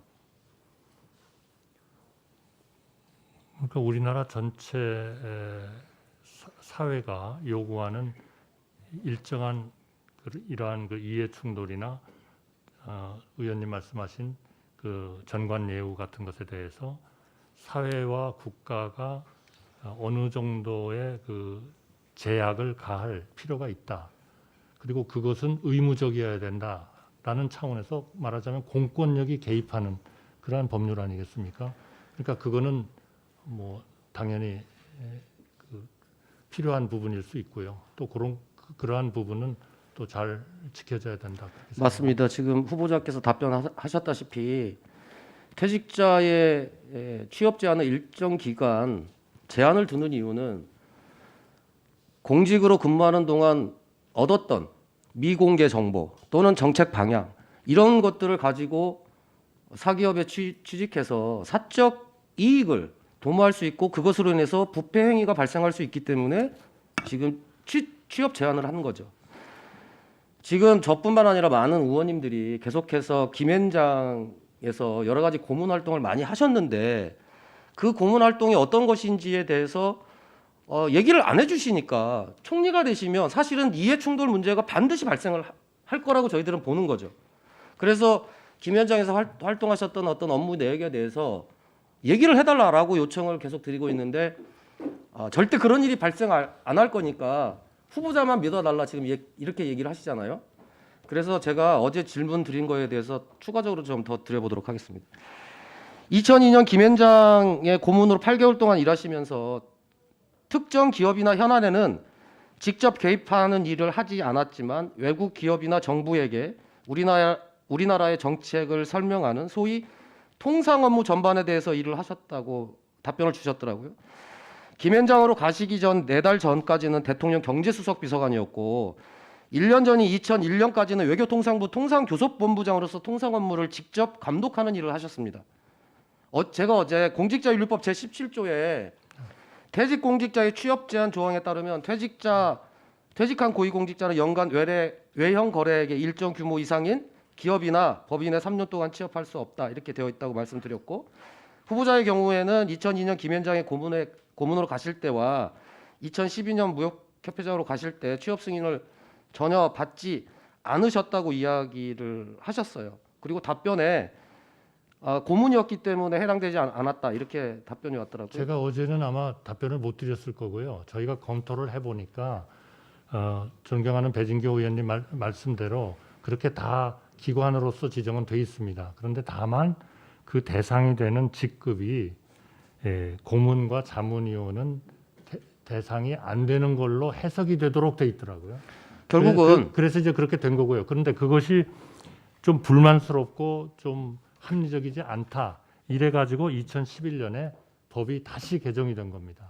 그래서 고문도 고문 예 맞습니다. 그래서 그때부터는 김현장에 오는 모든 사람들은 취업 심사를 받도록 그렇게 바뀌었습니다. 제가 지금 지적하고 싶은 부분이 후보자께서 답변하신 그 부분입니다.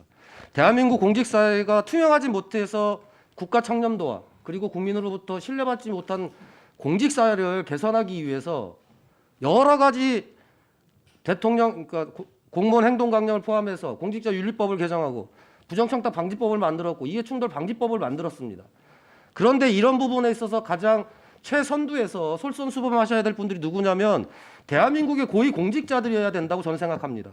그런데 2002년도에 김앤장으로 가실 때나 주미대사를 끝내고 한국무역협회장으로 가실 때나 정말 대한민국의 고위공직자로서 공직윤리를 최우선으로 삼고 계신 분이었다면 시행령까지 피해가면서 법률 자문을 받아서 꼭 그렇게까지 취업을 했어야 했느냐라고 하는 게 제 의견입니다. 이 부분에 대해서는 어떻게 설명하시겠습니까? 네, 피해서 간다 하는 말씀은 조금 뭐 제가 그대로 수긍하기는 좀 어렵고요. 문제는 이런 거 아니겠습니까? 예를 들면 우리가 환경 규제를 한다. 이건 국가가 환경에 위반. 후보자님 잠깐만요. 제 시간이 없어서. 그러면 먼저 질문하시고 제가 잠깐. 저는 이를테면 지금 피트니스 회원권이나 이런 문제와 관련해서 과거에는 그랬지만 국무총리 후보자로서 앞으로 이해충돌 문제가 발생하니까 반납하겠다 이렇게 답변하시면 우리 청문위원님들 다 납득할 것 같아요. 아니 그런데 그런 답변을 왜 안 해주시냐는 거죠. 과거에 대해서 당시에는 그럴 수 있다. 그러나 지금은 국무총리십니다. 행정부를 총괄하시는 분이에요. 이런 고위공직자가 솔선수범해야 되는데 최근에 식약청 퇴직자 93명 중에 29명이 취업 제한 업체에 취직을 했어요. 다 해당 업무를 비켜가면서 취직한 거예요. 이런 상황들이 계속 발생하는 이유는 뭐냐면 대한민국 최고의 고위공직자들이 수준 높은 공직 윤리를 갖고 있지 못하기 때문에 이런 문제가 저는 발생한다고 생각합니다. 그래서 총리 후보자께서 지금 청문위원들 앞에서 대답을 주셔야 될 거는 과거에 그랬고 지금 문제되는 부분과 관련해서는 개선하겠다라고 확실하게 저는 답변하시면 된다고 생각합니다. 이상입니다. 예, 배진교 의원님 수고하셨습니다. 위원장님 예. 잠깐만 시간을 좀 예, 주시겠습니까? 답변하십시오. 예. 지금 그 배진교 의원님 말씀하신 사항에 대해서 잠깐 말씀드리면요. 예를 들면 환경에 대해서 규제를 한다. 이거는 우리가 당연한 것으로 받아들이지만 만약에 모든 기업들이나 이런 소위 환경을 오염시키는 사람들이 자기네들이 자체적으로 모든 것을 깨닫고 환경 규제를 자체적으로 잘한다면 이 법은 사실은 필요 없는 거 아니겠습니까? 그러나 대부분은 그렇지 않기 때문에 우리 입법부가 나서서 일정한 법적 규제를 하고 공권력이 거기에 투입이 되는 거거든요. 그거나 마찬가지로 우리가 이해 충돌을 걱정하고 또 여러 가지를 걱정하지만 거기에 그 일을 하는 사람이 정말 자기가 자체적으로 자제를 하면서 그런 일들이 일어나지 않도록 한다면 사실은 법이나 이런 걸 통해서 이해 충돌에 관한 방지법 같은 것도 만들어질 필요도 없는 거 아니겠습니까? 아니 그러니까 이런 부분에 대해서 그러면 지금 총리 후보자로서 과거에 그런 문제들이 있고 지금 현재는 달라진 시대이지 않습니까? 그런 부분에 대해서 지금 느끼시기에 어떠시냐는 거예요. 아니 그래서요. 지금 이제 헬스에 출입하는 그거를 말씀하셨으니까 이 문제가 제 혼자만의 문제 같으면 저 안 하겠습니다.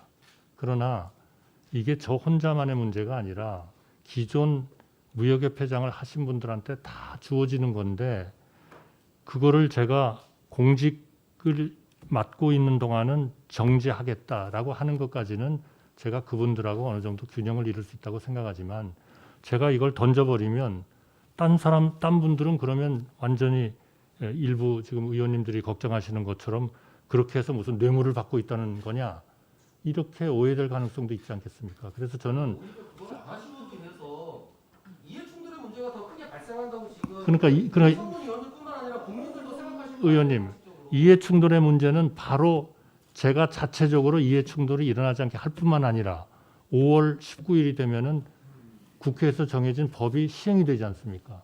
그 법에 의해서 우리 국회가 정해주신 하나의 기준은 제가 철저히 지킬 겁니다. 그렇게 좀.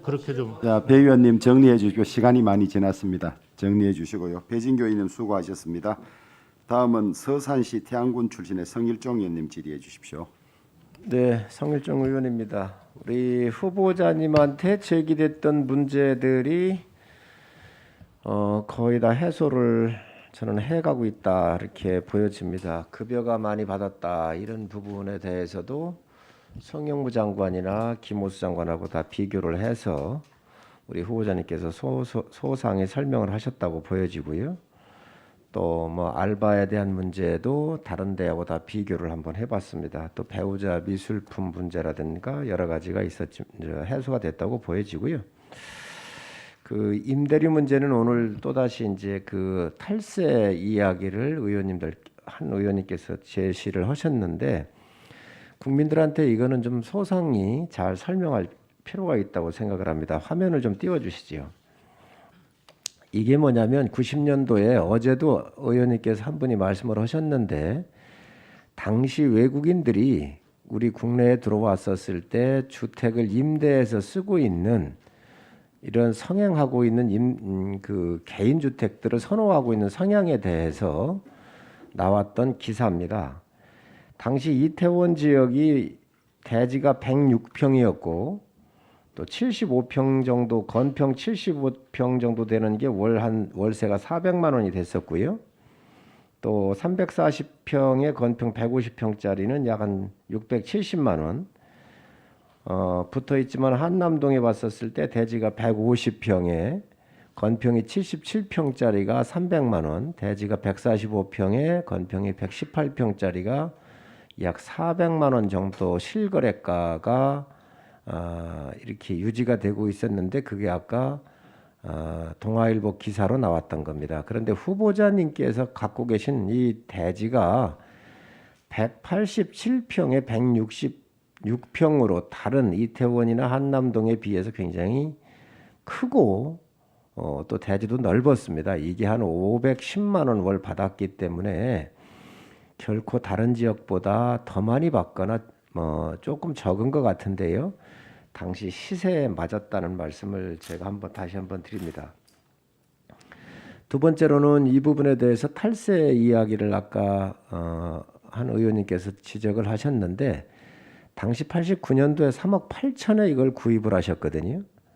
지금까지 당시에는 아까도 설명을 한번 해주시던데 기준시가라는 게 없었지요. 지금 현재 와서 몇십 년이 지난 뒤에 봤었을 때 한 26억 정도입니다. 탈세가 될 수 없는 것이 앞으로 파실 때에 원가였던 3억 8천 89년도에 판 금액과 당시 취득가액을 빼고 난 걸 가지고 차액에 대해서 세금을 우리가 납부를 해야 되는 것이죠. 계산을 해서 보유기간이나 여러 가지를 판단해서 그렇기 때문에 탈세가 전혀 없었다 이렇게 말씀을 좀 제가 드립니다. 그래서 이 임대 문제는 충분히 국민들께서 납득을 하셨을 거라고 보여지고요. 또 이 가격을 저가에 위장으로 이렇게 그 싸게 한 거 아니냐 이러한 오해를 하셨는데 지금 화면에서 보시는 당시 반포, 반배동, 서초동, 여의도 이런 지역의 아파트들입니다. 50평대 아파트들. 비교적 이건 대지를 후보자님께서 갖고 있는 것은 188평의 대지였고요.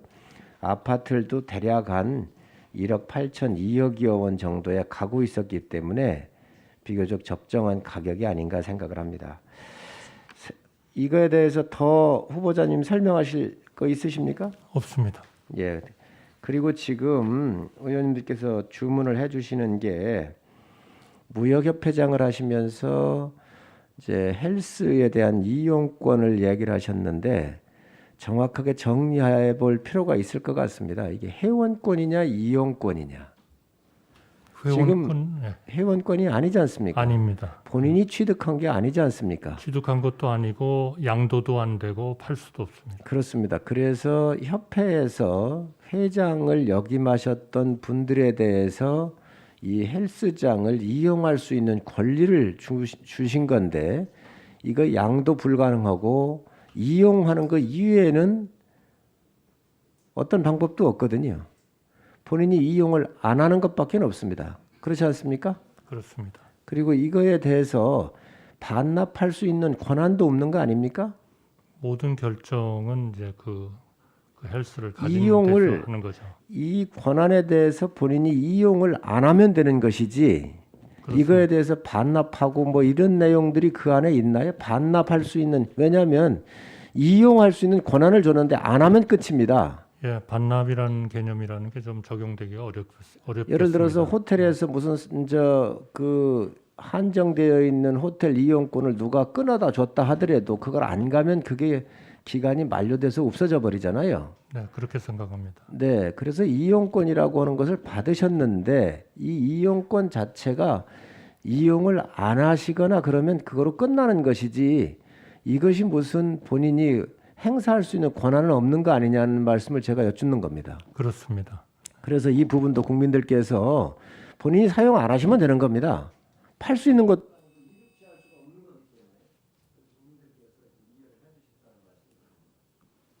예, 성일종 의원님 수고하셨습니다. 다음은 서울 은평구 의뢰 강병원 의원님 질의해 주십시오. 예, 후보자님. 그 공직에 계시는데 어느 호텔에서 이렇게 헬스클럽 이용권을 주면은 마음껏 이용하시겠습니까? 회원권이 아니고 이용권 주면 지금 철학대로라면 이용 마음껏 하시겠네요. 예, 됐습니다. 네. 그 용산 이전이라는 문제가 이 윤 당선인의 이 국정 운영에 대한 지지율에 상당히 부정적인 요인으로 작용하고 있습니다. 왜 우리 국민들께서 윤 당선인이 이렇게 의욕 있게 추진하는 용산 이전에 대해서 많은 반대, 우려 의견들을 표하고 윤 당선인의 국정 수행 능력에 대해서 부정적인 의견을 피력하는데 이 요인이 크게 작용한다고 생각하십니까? 우선 모든 아마 정부가 다 청와대에서 나와야 되겠다 하는 광화문 시대를 열겠다 하는 공약은 많은 정부가 아마 했었던 것 같습니다. 새로 당선되신 당선인도 아마 그런 생각을 가지고 계셨던 것 같고요.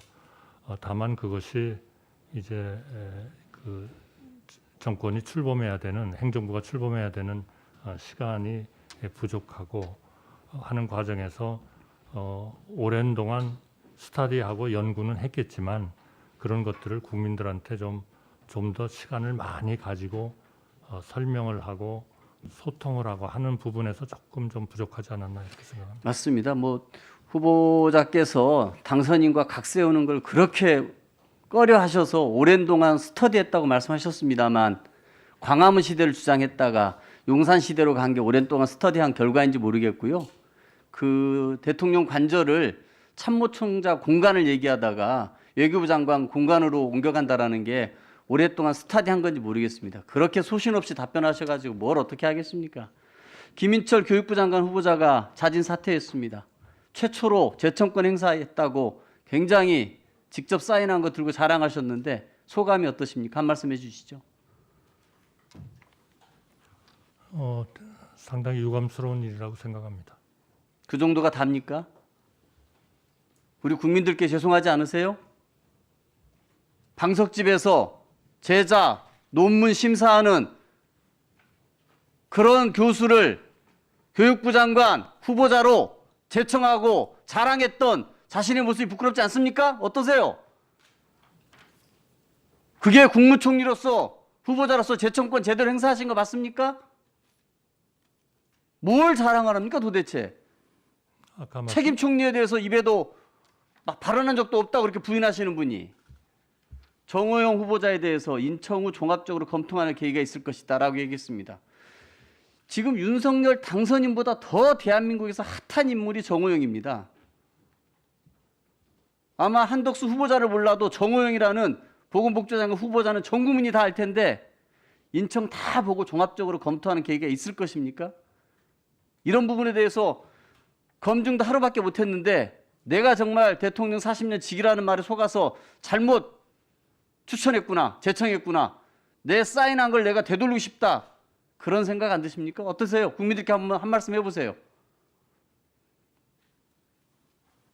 네, 상세한 검증에는 사실 현실적인 제약이 조금은 있다는 말씀을 드리고요. 그런 점에서는 국민들께 송구스럽습니다. 이 쏟아지고 있는 아빠 찬스 그리고 정말 본인을 둘러싼 수많은 비리 의혹들, 초록은 동색입니까? 후보자에게 비리가 많아서 이 정호영 후보자도 이렇게 감싸는 겁니까? 인천 끝나고 종합적으로 검토하는 계기가 있을 거라고요? 적어도 이런 거에 대해서 책임 총리를 얘기하고 소신 있는 총리라 총리 후보자라면은 영혼 없는 공무원이 아니라면은 당당하게 한 말씀 하셔야 되는 거 아닙니까? 어떻게 생각하십니까? 네, 앞으로 의원님들의 동의를 받아서 총리가 되면 아니세요. 책임 총리로서 확고한 그러한 권한을 행사하도록 하겠습니다. 그런데 왜 어제는 책임 총리라는 발언은 당선인이 했지 나는 한 적 없다라고 그렇게 국민들 앞에서 거짓말 하셨습니까? 그 말씀은요. 네. 내가 나의 권한을 가지겠다라는 거를 국민들 앞에서 너무 그 자랑하는 거는 그거는 일종의 과도한 자랑입니다. 저는 항상 제가 인생을 살았듯이 겉으로는 겸손하고 속으로는 강인한 사람이 되자. 그게 저의 모토입니다. 후보자님, 여기는 후보자님이 사석에서 편한 사람들하고 무슨 식사하는 자리가 아닙니다. 여기는 국민들 앞에서 이 대한민국 총리가 되신다면 어떻게 이 국정을 운영하는 한 축으로서 어떤 역할을 하는지 본인의 소신을 밝히는 자리입니다. 그렇기 때문에 이 책임 총리에 대해서 우리 국회가 오랫동안 논의를 해왔고 이 제왕적 대통령제 폐해를 줄이는 문제는 이 집무실을 용산으로 이전한다고 해서 되는 게 아니라 이 제왕적 대통령제 폐해를 줄이기 위해서는 대통령 권한을 분산해서 총리에게도 헌법에 보장된 그 재청권과 해임 건의권을 제대로 살리는 겁니다. 이런 거에 대해서 후보자에게 여쭤봤지 무슨 어떤 자세로 임하라는 걸 물어본 게 아니에요. 겸손 총리가 되시겠다고 말씀하셨죠? 그 얘기는 뭐냐면은 이제 의전 총리, 대독 총리, 방탄 총리를 넘어서 겸손 총리라는 새로운 헌법상의 새로운 용어를 하나 만들어내신 겁니다. 저는 이렇게 관직 수직가도 아니고 정치적 확신 소심도 없으면서 관직만 탐낸다? 국민들이 원치 않습니다. 한번 말씀해 보세요. 존경하는 강병원 의원님 지금 여러 가지 말씀해 주신 거 잘 마음속에 새겨서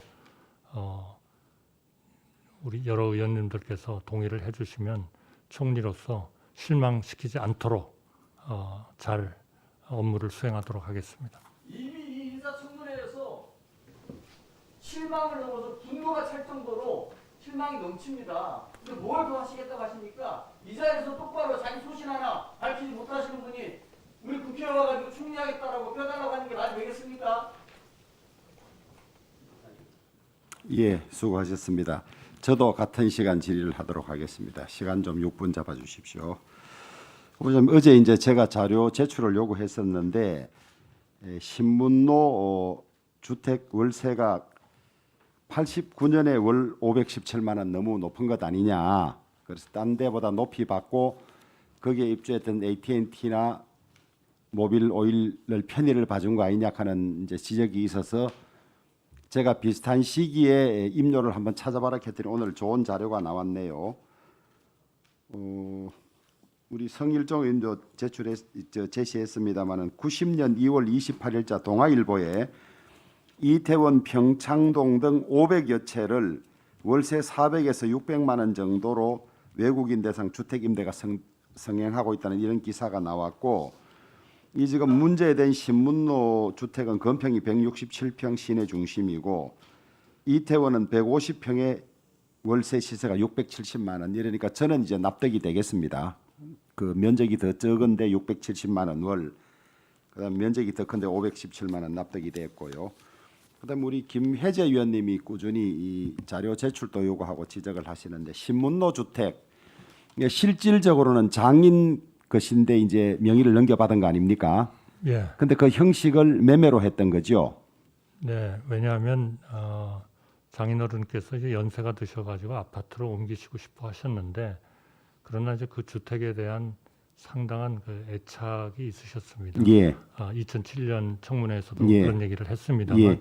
그래서 뭔가 좀 그 이거를 좀 그 적절하게 승계를 해가지고 좀 지켜줄 사람이 좋겠다. 예. 그래가지고 이제 저희가 그때 마침 아파트를 팔고 집을 구하던 예. 과정에서 그런데 사게 됐습니다. 이 지금 지금은 시가가 얼마인지 모릅니다만은 우리나라 세제가 일정 시점에서는 실거래가를 과표로 하지 않고 기준 시가를 과표로 해서 다 부과를 했죠. 네, 그렇습니다. 실거래가로 한 것이 불과 몇 년이 안 되는 걸로 알고 있는데 네. 그래서 실제 가격은 높더라도 그 당시에는 세무서 자체도 기준 시가로 과세를 했고 또 이 그 중개소나 복덕방 같은 데서도 당연히 그렇게 했던 거죠. 예, 그리고 이제 1년 뒤인 90년부터는 공시지가가 생기면서 예. 공시지가가 모든 과세의 기준이 된 그런 예. 상황이 돼 있습니다. 또 그 공시지가도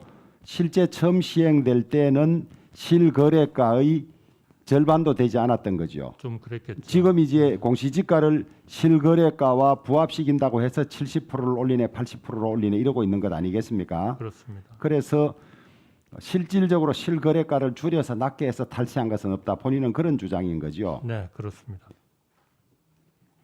그리고 그런 그 탈세의 가능성이 있었으면 당연히 우리의 국세청이 거기에 대한 하나의 뭐 증여세라 할까요? 그런 것들을 과세를 했을 겁니다. 근데 그런 과세가 없었습니다. 그다음에 이제 어제 저는 총리 후보자께서 국무위원 후보자를 제청한 서류를 보고 조금 새롭다는 생각을 했는데요. 제가 알고 있는 관행은 사실은 제청권이 무력화돼 있는 거죠. 이제까지는 그랬습니다. 그래 헌법상 제청권만 제대로 행사해도 그건 책임 총리인 겁니다. 이제까지 그랬다는 말은 헌법을 안 지켰다는 말이에요. 네. 왜 헌법에 주어진 총리의 제청권을 제대로 행사하지 않는 겁니까? 실질적으로 지금까지 관행은 민주정권, 민주정부라고 칭하는 대통령 하에서도 그냥 몇 분 전에 전화로 누구 제청하라 해서 그냥 형식적인 행위만 한 예로 다 왔지 않습니까? 그러니까 그것을 바로잡으라는 거죠. 책임 총리가 딴 것이 아닙니다. 헌법에 주어진 의무를 다하라는 거예요. 네, 헌법에 주어진 모든 그러한 권한과 책임은 다 이행을 하겠습니다. 따라서 제청권도 해임 건의도 다 문서로서 하도록 하겠습니다. 제 경험에 의하면 정권 출범 초기에는 인사 실패가 많습니다. 정권이 뒤로 갈수록 인사 실패가 없는데요. 왜냐하면 정권 후반기로 가면 검증 자료들이 많아서 그 사이에 인사 기회가 있을 때마다 검증을 해서 이 사람은 이런 흠이 있다고 아예 추천을 하지 않고 이래야 되는 반면에 정권 출범 초기에는 전 정권이 축적했던 인사 자료들을 인계받지 못한 상태에서 작은 조직 가지고 검증을 하다 보니까 검증에 한계가 있는 거죠. 그렇습니다. 그런 부분이 이번에도 많이 그래서 역대 정권 보면 출범 초기에는 전부 낙마자가 많이 생기고 부실하고 이랬지 않습니까? 뭐 그런 경우가 많았습니다. 또 그런데다가 이 소위 이 기관을 통해서 획득한 자료 이외에 나중에 후보자가 언론에 발표되면 지인들을 통해서 나온 것이라든지 제보라든지 이런 걸로 많이 나오기 때문에 정권이 어떻게 바뀌든지 간에 전 정권의 인사 자료까지 받아서 제대로 시간을 가지고 하지 못하면 인사는 초기에 어려움을 겪을 수밖에 없는 것이죠. 좀 어려움이 있습니다. 그런데 이런 일들을 앞으로 되풀이해서는 안 될 것 아닙니까? 그렇습니다. 그래서 그러면 이후에라도 정권 출범 초기에 있을 수 있는 인사 취약점을 보완할 수 있는 방법이 무엇인지 후보자가 만약에 국회의 동의를 받아서 총리가 되면 그 점을 좀 많이 보강해 주시기를 부탁드립니다. 그렇게 하겠습니다. 예. 예. 2분 드리겠습니다.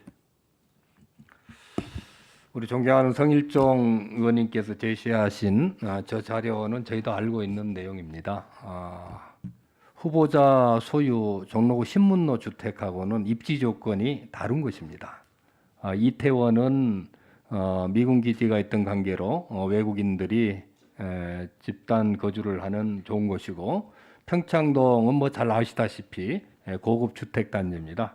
그래서 후보자 소유 종로구 신문로 주택에 대해서는 후보자께서 근무했던 같은 기관의 직원들조차도 그곳을 외국인들에게 월세로 내주기 위해서는 그곳을 좀 대대적으로 바꿔야 된다는 얘기가 공공연하게 들릴 정도로 적합하지 않은 곳이었습니다. 그럼에도 불구하고 고액의 월세로 외국인이 들어왔는데 제가 의혹을 삼고 있는 부분은 그런 입지 조건에 다른 것보다 비싼 월세가 온 게 후보자하고 공직 연관성 있는 업체 중심으로 들어왔다 이렇게 생각을 하고 있었습니다. 그리고 실제로 거기 월세 들어온 두 업체 자체가 공교롭게도 전부 연관된 그런 특혜를 받게 된 겁니다. 그래서 이 부분에 대해서 자료를 제출하시려면은 이태원이나 평창동 관련 자료를 가지고 똑같다고 하시면 안 됩니다. 상계동 집하고 강남하고 비교할 수 없는 거하고 마찬가지입니다. 그래서 그 부분에 대해서는 자료를 제시하려면은 종로구 신문로 주변에 있는 집들 중에 그 정도 여건의 고액 선불 월세가 이루어졌는지 이 부분에 대한 자료를 제출하셨으면 좋겠다 하는 말씀을 드립니다. 잠깐 설명을 좀 예, 드릴까요? 말씀하십시오. 이번 그 청문회 과정에서 다시 한번 분명히 말씀드리지만 이 집은 그 소위 그 부동산 중개소가 이 기업들의 요청을 받아가지고 그 서울에 있는 그런 집들을 그 물색하는 과정에서 저희하고 계약을 맺게 된 거고요. 그래서 이번에 이런 과정에서 정말 그때 그 일을 해준 그 중개소를 찾기 위해서 저희가 조금 노력을 해봤습니다. 그랬더니 벌써 뭐 한 몇십 년 전에 부도가 나버렸고 그분을 찾을 수가 없었습니다. 저는 그분을 찾았다면 우리 존경하는 김혜재 의원님이 걱정하시는 이런 일들이 좀 더 빨리 해소가 되지 않았을까 이렇게 생각을 합니다. 마지막으로 하여튼 말씀드리고 싶은 거는 절대로 그런 부분에서 저희가 그 회사를 알고 그렇게 해가지고 저희 집에 소위 세를 들도록 그렇게 절대로 하지 않았다는 것을 제가 여기서 아주 확언드립니다. 예, 이상으로 오전 질의를 모두 마쳤습니다. 다들 수고하셨습니다. 점심 식사를 위해서 잠시 정회를 하였다가 오후 2시에 속회해서 정인 참고인에 대한 신문을 실시하겠습니다. 정회를 선포합니다.